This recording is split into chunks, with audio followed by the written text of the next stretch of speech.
So when you're young in primary school, you're sleeping over your friends, and then because of the areas that you live, the postcodes that you live in, when you get older, maybe into your teenage years, you are not only fighting the people that you slept in the same house with, stayed over with, ate ice cream with, you're killing them. I want to play a video. I'm not going to play everything, but I want to just, give a few words on this because I thought it was such a powerful video that I wanted to share with you guys. So this is a video of two gang members talking about their past life, which I think is thoroughly interesting and something that we can really learn from. So I was arrested for a murder and I was released without charge and went to a pub in the night time, walking back with a girl from the pub. I thought I was invincible. My mate was in the pub, I was drunk. He was saying, "Come, I'll finger, I'll jump you home." I was like, that. "Nah, nobody can't me." And then apparently one of my so-called mates phoned up the shooters and told them which way I was walking, and that's when I got shot 27 times. Got shot 27 times and survived. He beat 50 Cent that got shot 9 times and survived. What sort of criminal activity have you seen growing up? Criminality. The first person I seen never get stabbed was my dad. My mum stabbed my dad in his chest, his shoulder, and his arm. Some of the I became violent because what I seen at home learned behaviour, so to speak. Went from selling weed, selling crack, heroin at 13 years old on the street, carrying knives, carrying guns. I can say this because I've got a conviction for both. So it went from not so much violence to a lot of violence pretty quick. At one stage, the area I grew up in, I would have thought it was quite good. But then as I got older into my early teens, I started to feel the impact of the area. We started to take things changed. It was like a Rastafarian. It was our parents were Rastafarian. So there was a lot of culture within our household. Then probably from the late 80s, that's when you start to see a lot of breakdowns within the family. So a lot of by the time we was 5, our dad was gone. It was just our mum.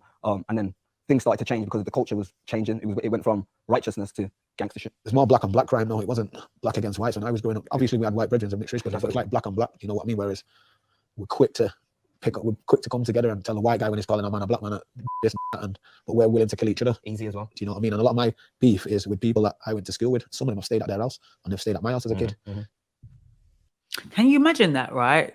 So when you're young in primary school, you're sleeping over your friends, and then because of the areas that you live, the postcodes that you live in, when you get older, maybe into your teenage years, you are not only fighting the people that you slept in the same house with, stayed over with, ate ice cream with, you're killing them.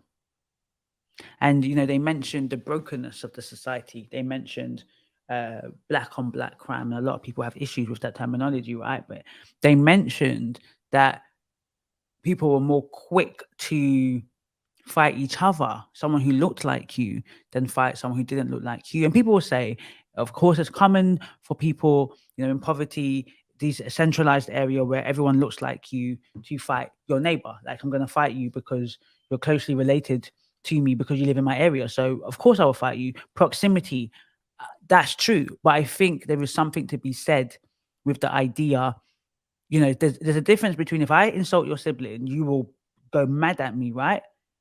But you might give a pass because you insult your sibling, right? We can do that. We understand that. But if I violated your sibling, you'll be vexed. You want to kill me. If you violated your sibling, isn't that more sickening than maddening? And it's weird because I'm not trying to compare and contrast two disgusting things, but there were levels to the fact that, levels to it. When sexual, assaults occur, obviously majority of them occur within families, within people that you know. The height is heightened because of the fact this is somebody who you trusted. The violation is greater, though the outcome is still the same and the trauma impact is still the same. The violation in one person's mind that the stranger did it compared to somebody who said they loved me, who cared for me, who I've known, who I've trusted. I'm not sure why we don't understand the same kind of thing within the black community. I get that I may be in a gang. Somebody else might be in a gang. We don't know each other. But just the fact that I look like you, we might have very similar stories. I can take your life at a drop of the hat. I think I am God and I can take your life. Because there are people that do this that actually, their egos are in this. Some people are genuinely scared. They stab and shoot out of fear of, I'm going to do you before you do me. But there is something behind some of the things that are done that you hear these people talk about, which I think people are not always being honest anymore.